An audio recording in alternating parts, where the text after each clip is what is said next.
The city pushing forward with plans to slow down and prevent deadly driving. Good morning. Thanks for starting off your Friday with us. I'm Eric Connor. And I'm Nada Iranpour. Coming up live at 5, the new rules that could soon impact almost 700 miles of our city streets. Also at 5, an arrest not seen since 1647. The latest developments on the arrest of ex-Prince Andrew. Plus at 5, oil prices spike as the military briefs President Trump on potential targets in Iran. We will get to all of that, but first we do want to talk about the weather here. Is this the first day of the week without rain? Oh my goodness. I wouldn't say we're completely free of the showers, but we have much fewer on hand and much fewer expected throughout the day than any day this week. This is finally that period of time where we're starting to dry out. So here's a live look at satellite radar imagery. Like I mentioned, there's still plenty of spots of green arriving on shore. As you head out for the morning commute, there will probably be some wet patches on the roads. It's still pretty damp out there. But by the afternoon, we should hit 60 out by the coast and inland, holding on to partly cloudy skies into the afternoon stretch. Right now, we're still seeing a few mountain showers and desert showers as well. And temperatures are staying pretty cool off toward those two microclimates as well. But we're at least finally starting to dry out, and this will take us into a dry weekend as well. Coming up, we'll talk about whether or not it sticks. If we have any chance of seeing that wet weather come through going into next week, we're starting to get more fine-tuned forecast models that help to give us that info. So we'll let you know coming up in just a bit. Back to you. All right, Evan, thank you for that. And new this morning now. Take a look here. Firefighters worked quickly to put out a fire overnight. This in the Claremont area. Happened just after 1 in the morning at a home in the 5100 block of Bowden Avenue. Yeah, when firefighters arrived there, they saw the flames coming out of the garage. No other area in the home was damaged, and the cause of the fire not known at this point here. You can see looks like someone on a stretcher out there. That one person taken to the hospital, but it was due to pre-existing conditions. We'll keep an eye on that Claremont home and let you know any developments coming out of there. A traffic impact alert to tell you about now. Caltrans will be closing some lanes on northbound Interstate 5 in La Jolla starting tonight. Of course, a very busy stretch. Yes, the 5, a lot of people take it. News 8's Jenny Day joining us live near Gilman Drive and La Jolla Colony Drive, working for you to find alternate routes. What are people going to have to do, Jenny?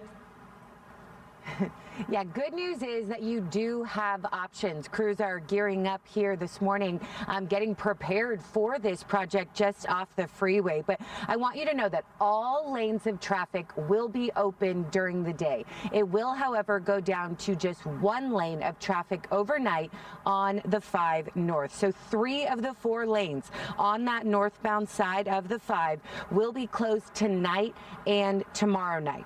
The closure will be from 7 p.m. to 11 a.m. So only 1 lane open on the northbound side of the 5 freeway tonight. Could be slower after rush hour and then Saturday and Sunday morning as well. Again, this is at Gilman Drive and La Jolla Colony Drive.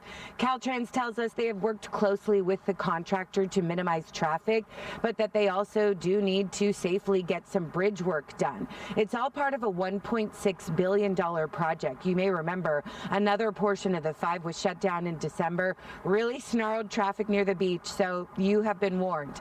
I am told the focus on the work tonight will be on preserving existing infrastructure, improving safety, and modernizing the corridor to meet current and future transportation needs. So, as for alternate routes, that does include the 15 or the 163. You can also take the 8 to the 805. You can expect the most delays where the 5 North and 52 West meet, because that is where the closest to where this bridge work is all happening. The on and off ramps at La Jolla Colony will be completely closed, though. They, of course, will have detour signs, but just want you to be prepared and know that this is happening.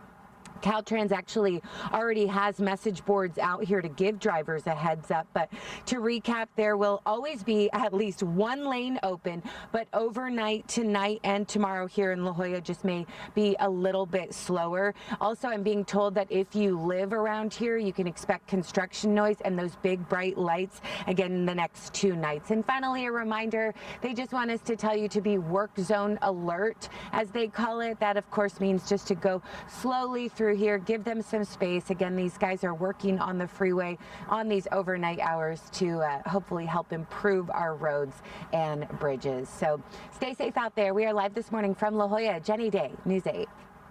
And this morning, new details emerging in an apparent standoff between 6 officers and a man they say refused to drop a gun. This all happened around 9 p.m. on Wednesday. San Diego County Sheriff's deputy says they were pulled over a 21-year-old woman driving with a 33-year-old male passenger in San Marcos.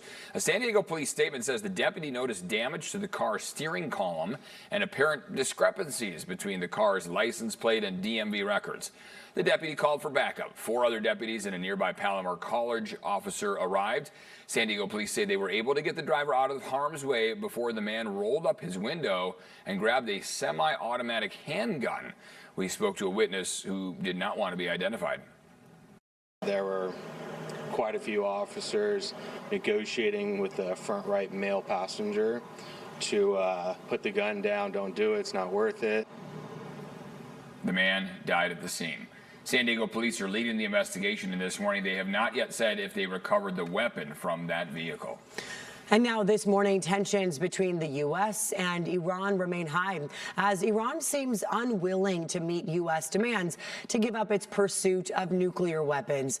So here's the latest. CBS News has now learned military planners have given President Trump a range of options, from airstrikes on regime targets to ballistic missile stockpiles and attacking what's left of Iran's nuclear facilities.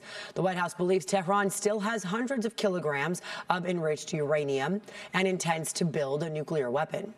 The U.S. now has moved several dozen fighter jets and 2 aircraft carriers right there into the region. You see on the map right here, the world's largest carrier. That's the USS Gerald R. Ford and the San Diego-ported USS Abraham Lincoln are both near Iran. The buildup is the largest buildup of U.S. air assets in the region since 2003's invasion of Iraq. Aboard Air Force One yesterday, President Trump revealed his timeline for a decision on whether the U.S. will strike. We're either going to get a deal or it's going to be unfortunate for them. A deadline firm to make a deal? I would think that would be enough time, 10, 15 days, pretty much maximum. And now yesterday, Iran carried out joint military exercises with Russian forces in the region. A letter from Iran to the UN Secretary General threatens that if they are attacked, then, quote, all bases, facilities, and assets of the hostile force in the region will be legitimate targets, unquote. The rising tensions sent oil prices soaring to their highest level since last July. Brent crude, which is the global benchmark for oil, rose 1.9%, up to $71.66 a barrel. The American benchmark WTI also rose 1.9%, up to $66.43 a barrel. Analysts say that a strike on Iran could close the Strait of Hormuz, a vital shipping route.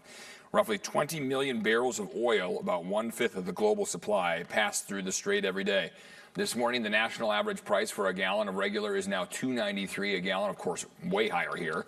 In California, it's risen to $4.59 per gallon, while the San Diego average is $4.63. So, yeah, the highest prices in the nation. This morning, the first British royal to be placed under arrest since the 1600s is now out of jail. The former prince and brother of the king, Andrew Mountbatten Windsor, still under investigation over claims that he passed sensitive government documents to Jeffrey Epstein. Here's CBS's Jared Hill. Slouched in an SUV, former Prince Andrew captured leaving a police station in England nearly 12 hours after his stunning arrest on suspicion of misconduct in public office. Authorities searched his homes as they probe whether Andrew provided confidential government information to now deceased financier and convicted sex offender Jeffrey Epstein. This would have been while the ex-prince worked as a trade envoy. In the Epstein file release that we've seen recently in the last few weeks, there appear to have been documents and emails which Andrew forwarded to Jeffrey Epstein and other people, which appear to have been highly sensitive. Prince Andrew became Andrew Mountbatten Windsor last year when King Charles stripped his younger brother of his official titles over his connection to Epstein and allegations of encounters with young women. The ex-prince has long denied any wrongdoing. The king carried on with Fashion Week events after releasing a statement on his brother's arrest, writing in part, "The law must take its course." The family family of Virginia Giuffre, who died by suicide after saying she was trafficked to the then prince while she was underage, welcomed the news. This is the thread that we need to continue to pull to uncover the further allegations. The historic development sent shockwaves through the United Kingdom. Obi gets what he deserves. Until something is proven in court, it's not fair to judge. President Trump, when asked about Andrew. I think it's very sad. I think it's so bad for the royal family. If charged, the former prince could face up to life in prison. Jared Hill, CBS News. New this morning here, the San Diego City Council is expected to approve over $6 million in damages to flood insurers. This comes 2 years after devastating floods swept through southeastern San Diego, destroying several homes. The proposed settlement would go to insurance companies stuck paying property owners' claims from the floods. The settlement was approved in a closed City Council session last year. It will be debated at the upcoming City Council meeting on Tuesday. Plans for a new county-level consumer protection unit now facing pushback from San Diego's top prosecutor. District Attorney Summer Steffen says she welcomes the added resources, but questions whether the new office will simply duplicate the work that her office is already doing. Over the years, the District Attorney's office has built a massive fund, well over $220 million and counting, in consumer protection settlements. That money can only be used for protecting consumers. County Board Chair Tara Lawson-Remer is proposing to use some of that money to launch a separate county-run consumer protection unit. This is what we're concerned about. It's not about not wanting more work to be done. We welcome it. We just want it to be an added value for people who need it out there and not a duplication of efforts. A statement from Lawson-Remer said, "I greatly value and appreciate the work of the district attorney and look forward to all of us chipping in to do the work needed to protect the residents of San Diego County."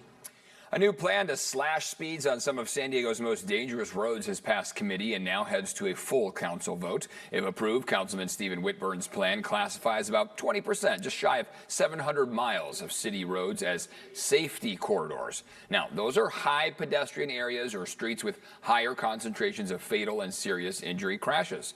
They could see a 5-mile-per-hour reduction in speed limits. Business districts could drop to 25 miles per hour. And for the first time, school zones could be reduced to as low as 15 miles per hour. It is my hope that by reducing speed limits, we will save lives and make our city safer. News 8 exclusively covered the city's first reduced speed signs in 11 corridors last July, where violations and crashes have since gone down, so it appears to be working. If approved, the speed reductions will go into effect in 2027. The change is expected to cost $2.4 million. For the full list of proposed locations, go to CBS8.com. Fresh snow brought lots of people up to Mount Laguna yesterday. Oh, look at the trees there. Yeah, 3 inches at least fell in the area. It looks like even more than that. Some reminders if you do plan on maybe going up there to go sledding. The roads are slick. Yeah, the ice over at night, so be sure to take it slow and go prepared. Pack extra warm clothes or blankets in your car. Bring those chains, I should say. Chairs, yeah. Tire chains. If you do not own chains, kitty litter can help your tires get traction if you're stuck on ice and snow to get you out of any slippery spots. Help you out. Kitty litter. Just always have that in your car, too. I've actually used that before when I lived in Spokane. To break it up, kind of like get out of some tough parking spots. Okay. Yeah, it gives you the little traction instead of just your tires spinning. Yeah. Also, have also tried the seat, like the foot cushion pads in the car. That helps. To like whoosh over the ice. Like a little wedge kind of. I mean, anything that can get your wheels moving. Right, and not spinning. I think most people, like in the city of San Diego, we never ever have to. I know, and not to mention, I mean, if you're going up to our local mountains, we've got maybe 3 inches on the ground, so it's fun light. snow. Exactly. I mean, we saw Abby up there earlier this week. It was light stuff, and it still is.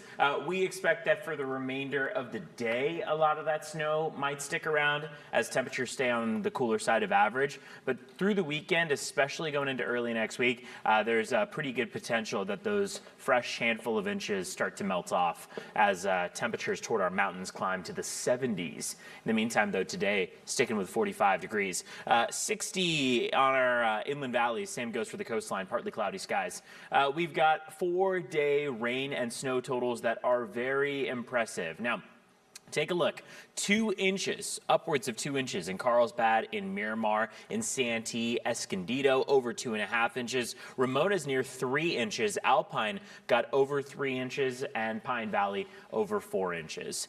Still looking at Mount Laguna for the most part, and Palomar Mountain as the 2 kind of singular spots that saw any notable snowfall in the forecast. They still could see some scattered snow showers, snow flurries as we call them, through 9 a.m. And then we've also got that wind advisory layered on top of it across our mountains and our deserts that will expire later on today as well. Here's a live look outside. We're able to see some of the stars out there. Clouds, though, also hanging on pretty well this morning, especially down toward the back portion of the screen here. Could have some low cloud cover, meaning some very light fog this morning in some spots. We're staying dry today through Tuesday. This is the end of it for us. And then you can see how Wednesday and Thursday of next week, we've got a little bit of a question mark over in terms of whether or not that will turn into any widespread system. But for now, hey, enjoy the dry weekend. Enjoy the wonderful conditions that it'll bring as those temperatures begin to warm up day over day all the way through the beginning of next week. Ben and Eric. Straight ahead here, the latest on the deadliest avalanche in California history. And snow in the region is so bad that traffic backups are stretching all the way to Reno from the Tahoe area. We'll have more details next.